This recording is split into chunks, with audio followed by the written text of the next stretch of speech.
General Zix Natrax of the Galactic Federation Armed Forces stood tall and proud, his tentacles quivering with anticipation. Well, as tall and proud as a blob of gelatinous goo could stand. He cleared his throat, or whatever passed for a throat in his species, and addressed the assembled alien dignitaries. Esteemed colleagues, he burbled, his voice translator struggling to keep up with his excited wobbling. Today we witnessed the culmination of our greatest military minds. The cream of the crop, the best of the best, the most competent of the competent. A ripple of polite laughter echoed through the observation deck. The assorted generals, admirals, and other high-ranking officials from various galactic species nodded in agreement, their appendages twitching in anticipation. Yes, yes, chimed in Admiral Krelax, her feathers ruffling importantly. Our finest cadets from across the galaxy, ready to showcase their tactical prowess in our state-of-the-art battle simulation. The gathered aliens murmured in approval, their eyes or various sensory organs fixed on the enormous holographic display dominating the center of the room. The simulation was set to run for 3 standard galactic days, testing the cadets' endurance, strategy, and ability to adapt to changing circumstances. General Zix Natrax's gelatinous form rippled with pride, and let us not forget our special guests. A collective groan went up from the assembled dignitaries. "You don't mean," began Vice Admiral Blorp, his single eye narrowing in suspicion. "Oh yes," Zix Natrax replied, his wobbling taking on a slightly manic quality. "The humans." Another groan, this time accompanied by the sound of tentacles slapping against foreheads or equivalent body parts. "But sir," protested Admiral Krelax, her beak clicking nervously, "they're Deathworlders. Savages. Did you see what happened last time we invited them to a galactic conference? They got drunk on cleaning fluid and tried to ride the maintenance drones." Zix Natrax waved a dismissive pseudopod. Now, Admiral, we must be inclusive. Besides, they're just cadets. What's the worst that could happen?" As if on cue, the doors to the observation deck hissed open, revealing a group of human cadets. They sauntered in, looking decidedly undisciplined in their rumpled uniforms, most of them nursing enormous cups of a dark, steaming liquid.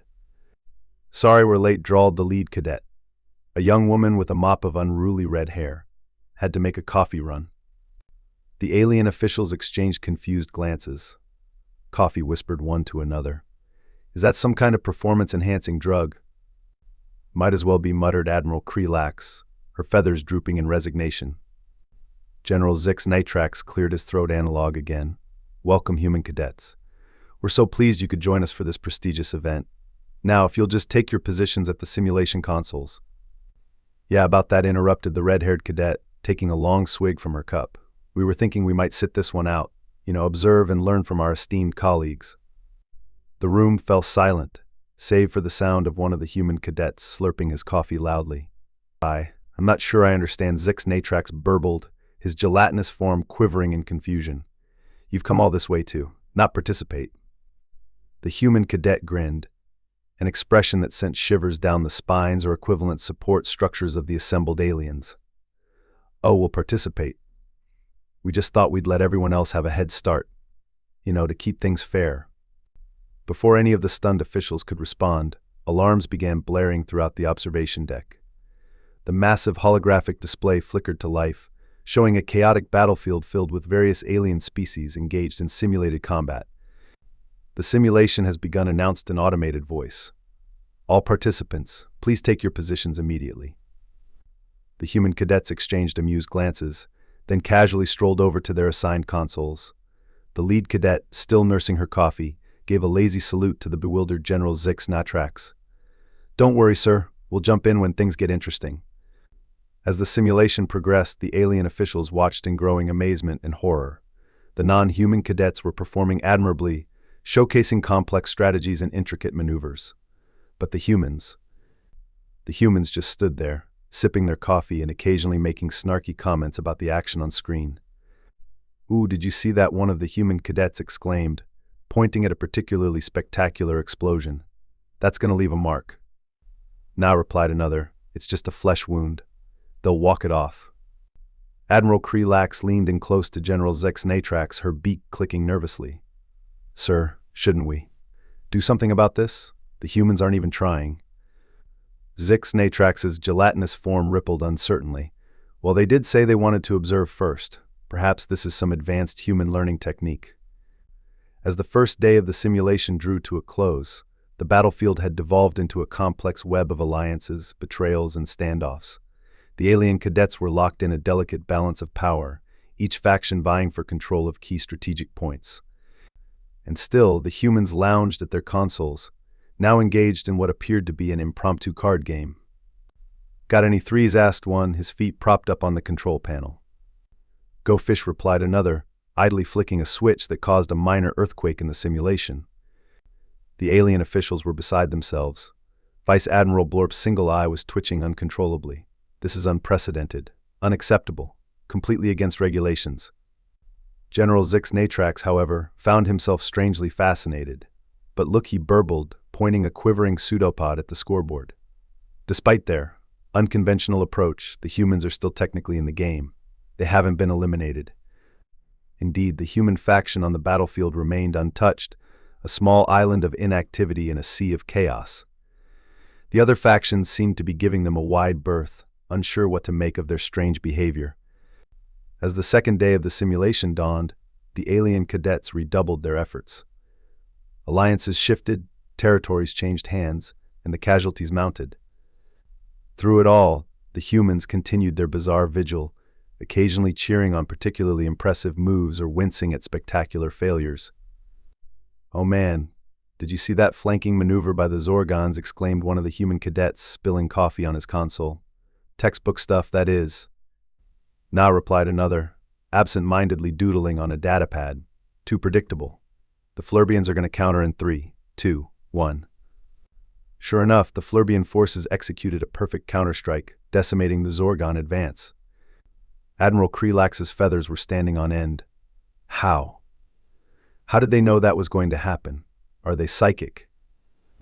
General Zix Natrax shook his head, sending ripples through his gelatinous form. Impossible. Humans don't have any known psychic abilities. They must be using some form of advanced pattern recognition. Or they're just really lucky guessers, muttered Vice Admiral Blorp, his eye narrowing suspiciously. As the final day of the simulation approached, tensions were running high, both on the virtual battlefield and in the observation deck. The alien cadets were exhausted, their forces depleted, and their strategies in tatters. The human cadets, on the other hand, looked fresh as daisies a simile that would have been lost on the alien observers. "Well, folks," announced the red-haired human cadet, stretching languidly, "I think it's about time we joined the party.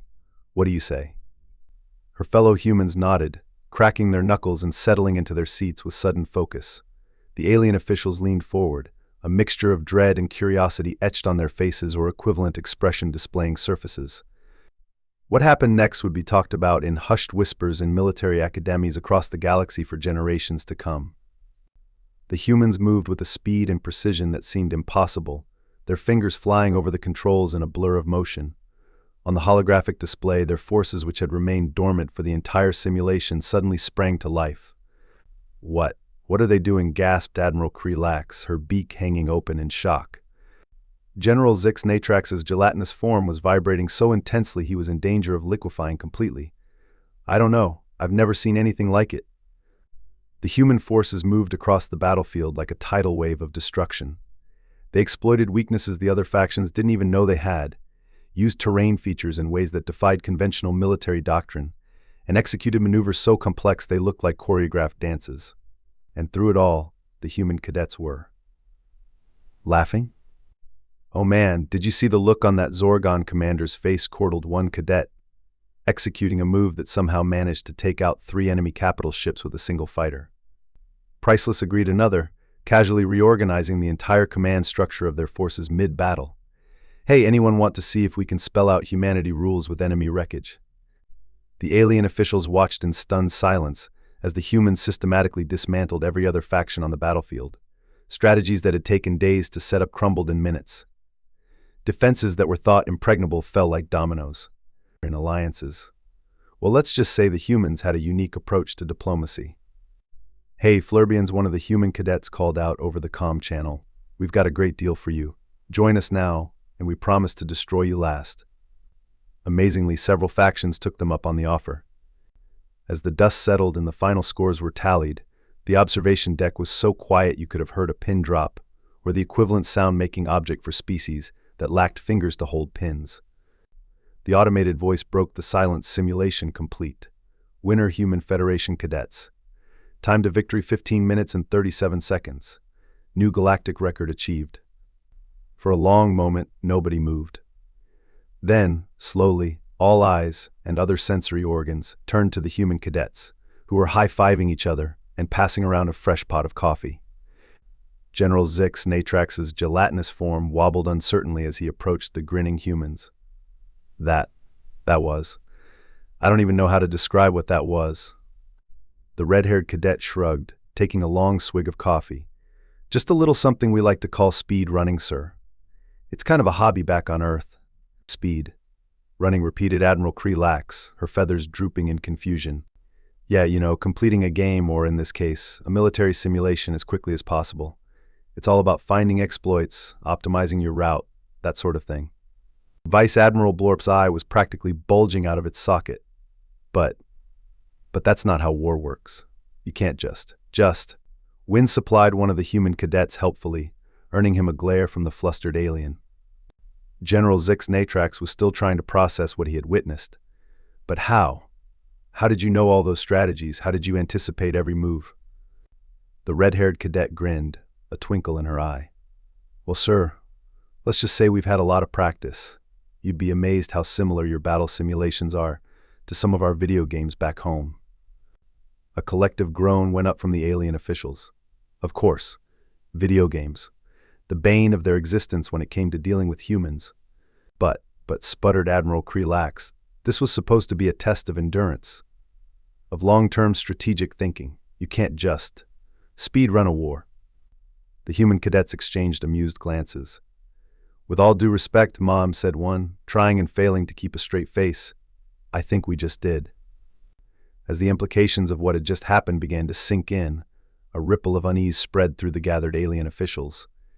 If human cadets could do this in a simulation, what were their actual military forces capable of? General Zix Natrax's gelatinous form was practically tied in knots as he tried to find the right words. Well, I suppose congratulations are in order. You've certainly demonstrated an unconventional approach to warfare. Thanks, sir, chirped the red-haired cadet. We had a blast. Say, is there any chance we could run it again? I bet we could shave at least 2 minutes off our time if we really pushed it.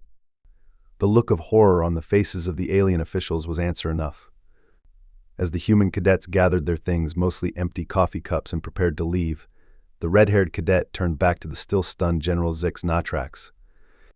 Oh, and sir, you might want to update your simulation parameters. That insta-kill glitch with the Zorgon motherships? Total exploit. We'd hate for someone to take advantage of that in a real battle. With that parting shot, the humans sauntered out of the observation deck, leaving behind a room full of shell-shocked alien military leaders and the faint aroma of coffee. As the door hissed shut behind them, Admiral Krelax turned to General Zix Natrax, her feathers still ruffled in disbelief. Sir, what do we do now? The gelatinous general was silent for a long moment, his form rippling with deep thought. Finally he spoke, his voice translator struggling to convey the mix of fear and awe in his tone. I believe, Admiral, that we need to seriously reconsider our position on allowing humans into the Galactic Federation Armed Forces. And perhaps it's time we all took up video gaming as a mandatory part of our military training. The room erupted in a cacophony of protests, arguments, and panic suggestions, but beneath it all, there was a newfound respect and more than a little fear for their Deathworlder allies. The humans had come, they had seen, and in just 15 minutes they had conquered. As news of the humans' victory spread across the galaxy, military strategists scrambled to update their doctrines, cadets began sneaking video game consoles into their bunks, and coffee futures skyrocketed on the galactic market.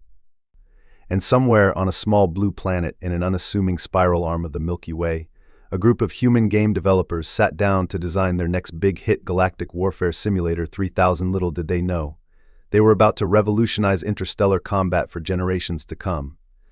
The aftermath of the human cadets' stunning victory in the Galactic Federation's battle simulation reverberated throughout the cosmos.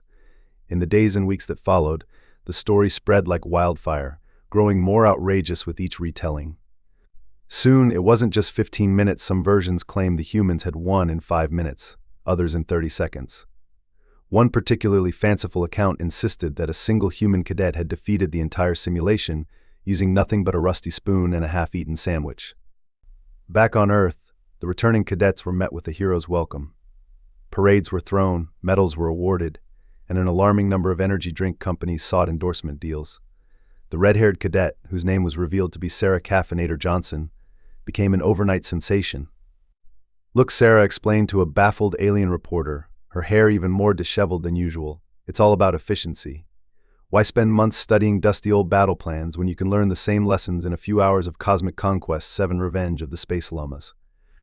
The alien journalist's tentacles curled in confusion. But how does that translate to real combat situations? Sarah grinned, taking a long sip from her ever-present coffee mug. "That's the beauty of it. It doesn't. But it makes you really, really good at spotting patterns, exploiting weaknesses, and thinking outside the box. Plus, you develop lightning-fast reflexes and the ability to function on minimal sleep and maximum caffeine." As clips of the interview went viral across the galactic datasphere, military academies across the cosmos found themselves grappling with an unexpected crisis: a sudden and dramatic increase in applications from young aliens eager to join their ranks. "It's madness," exclaimed Commandant Zix of the prestigious Betelgeuse War College, his antennae twitching in agitation. "They show up to the entrance exams with gaming consoles instead of textbooks." One applicant tried to submit his high scores as proof of tactical acumen. But as much as the old guard grumbled and resisted, the undeniable success of the human cadets had sparked a revolution in military thinking. Slowly but surely, war games and simulations began to evolve, incorporating elements that would have been considered ludicrous just a few months earlier. The Arcturian Battle Academy introduced a course called Asymmetric Warfare and Unconventional Tactics, which included modules on speed running and glitch exploitation. The Sirius Interstellar Naval Institute begrudgingly added caffeinated combat to its curriculum, much to the delight of its more jittery cadets. Even the notoriously conservative Zorgon Military Directorate, after much internal debate and at least 3 coup attempts, instituted a controversial new training program they called Operation Think Like a Human. The results were mixed. "We've had some successes," admitted General Krazak, his mandibles clicking nervously. "But also some unexpected outcomes. Did you know that if you feed a Zorgon cadet nothing but pizza and energy drinks for a week, they develop the ability to see through time? We're still not sure if that's tactically useful or just really, really trippy." Meanwhile, back in the Galactic Federation, General Zex Natrax found himself in the unenviable position of having to explain the humans' victory to the Federation Council. The hearing was not going well. "Let me get this straight," rumbled Counselor Thrax, his rocky exterior cracking slightly in frustration. "You're telling us that a group of undisciplined, caffeine-addled primates from a backwater death world managed to outsmart and outmaneuver the best and brightest military minds in the galaxy because they play too many video games?" Zix Natrax's gelatinous form quivered apologetically. "Well, when you put it like that, it does sound a bit insane? Preposterous? Like the plot of a bad science fiction novel," supplied Counselor Yeep, her tentacles waving in agitation. "I was going to say unconventional," Zix Natrax finished lamely. The council chamber erupted into chaos, with various alien representatives shouting, gesticulating, and in some cases oozing their displeasure. It took 3 hours, 2 fistfights, and 1 impromptu musical number. The Harmonians had an odd way of expressing dissent before order was restored. In the end, the council reached a decision that would alter the course of galactic history. Humans would be officially invited to join the Galactic Federation Armed Forces, effective immediately. The news was met with mixed reactions across the cosmos. Some hailed it as a bold step towards a more innovative and adaptive military. Others predicted it would lead to the downfall of civilized warfare as they knew it. A few fringe groups began stockpiling coffee and video game consoles, convinced that these would be the currency of the new galactic order. On Earth, the response was typically human, a mixture of excitement, bravado, and irreverent humor.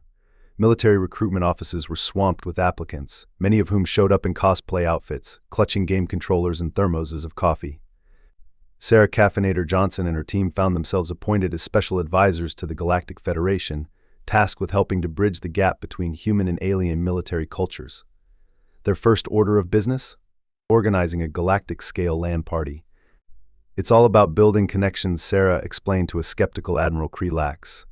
"Nothing brings people together like a little friendly competition and a lot of trash talk." The event, dubbed Operation PWN Noobs, a name that required extensive explanation to non-human participants, was a resounding success. Alien and human forces faced off in a variety of games and simulations, ranging from classic Earth titles to the latest in alien military software. The results were interesting, to say the least.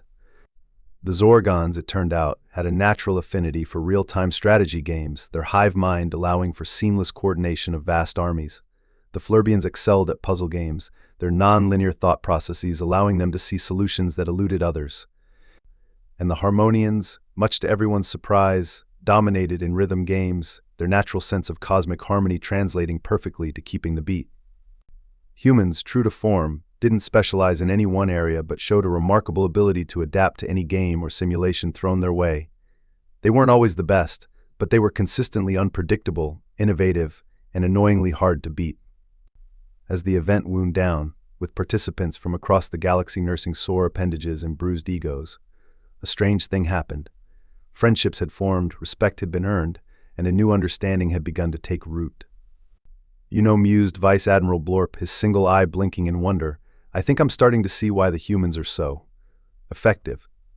It's not just about the games or the caffeine, it's their ability to have fun, even in the face of overwhelming odds. Admiral Krelax nodded, her feathers ruffling thoughtfully. Indeed. They approach everything like it's a game to be won, a puzzle to be solved. It's refreshing, in a terrifying sort of way. General Zix Natrax's gelatinous form wobbled in agreement. Perhaps we've been approaching warfare too seriously all these years. Maybe what we needed was a little more playfulness. As if to punctuate his point, a human cadet chose that moment to run past, pursued by a group of laughing aliens. They were engaged in what appeared to be an impromptu game of tag, using zero-gravity corridors as their playground. In the months that followed, the integration of humans into the Galactic Federation armed forces proceeded with all the grace and dignity of a drunken Ewok on a unicycle. Which is to say, it was chaotic, occasionally disastrous, but somehow endearingly effective. Human innovations began to crop up throughout the Federation's military structure. Battle plans now included terms like Zerg Rush, and 360 no-scope training simulations were redesigned to be more user-friendly and engaging, complete with achievement systems and leaderboards. The most significant change, however, came in the form of a new tactical doctrine that quickly gained popularity across the galaxy, dubbed YOLO warfare. Yet another logical offensive leveraging overwhelming force, it emphasized adaptability, unconventional thinking, and a willingness to take calculated risks. The key, Sarah explained to a class of wide-eyed and in some cases wide-tentacled alien cadets, is to always keep your opponent guessing. If they can't predict what you're going to do, they can't effectively counter it. But how do we know what to do if we ourselves don't know? Asked a confused Zorgon cadet, his antennae tying themselves in knots as he tried to process this concept. Sarah grinned, taking a long swig of coffee. That's the beauty of it, kiddo. You don't know, you just do what feels right in the moment. Trust your instincts, think on your feet, and when all else fails, ask yourself what would be the most awesome thing to do right now. This philosophy, as unorthodox as it was, began to yield remarkable results. The Galactic Federation's military effectiveness increased dramatically with successful operations against space pirates, rogue AI swarms, and even the occasional eldritch horror from beyond the galactic rim. Of course, not everyone was thrilled with these developments. The more conservative elements of galactic society bemoaned the humanization of warfare, claiming that it was undignified and unprofessional. My day. Grumbled retired Grand Marshal Zarksax in an interview with Galactic News Network. We fought wars with honor and decorum. None of this. Shenanigans and tomfoolery. Why, I once engaged in a 47-year siege of a single planet, and not once did anyone suggest we try to, quote, rush B and camp the spawn point, whatever that means. But for every critic, there were dozens of supporters who couldn't argue with the results. The Galactic Federation was safer, more secure, and paradoxically, more fun than it had ever been. As for Sarah Caffeinator Johnson and her team, they continued to push the boundaries of what was possible in galactic warfare. Their latest project? A top-secret initiative known only as Operation Swarm and Storm. Rumors swirled about what this could entail. Some claimed it was a new type of AI-driven combat drone, fueled by pure caffeine and programmed with the collective knowledge of 1,000 MMORPGs. Others insisted it was a revolutionary form of FTL travel, based on exploiting glitches in the fabric of spacetime itself. The truth, as it turned out, was both simpler and more complex than anyone had imagined. On a nondescript Tuesday, or the galactic equivalent thereof, every screen in the Galactic Federation simultaneously lit up with a simple message: Ready Player One.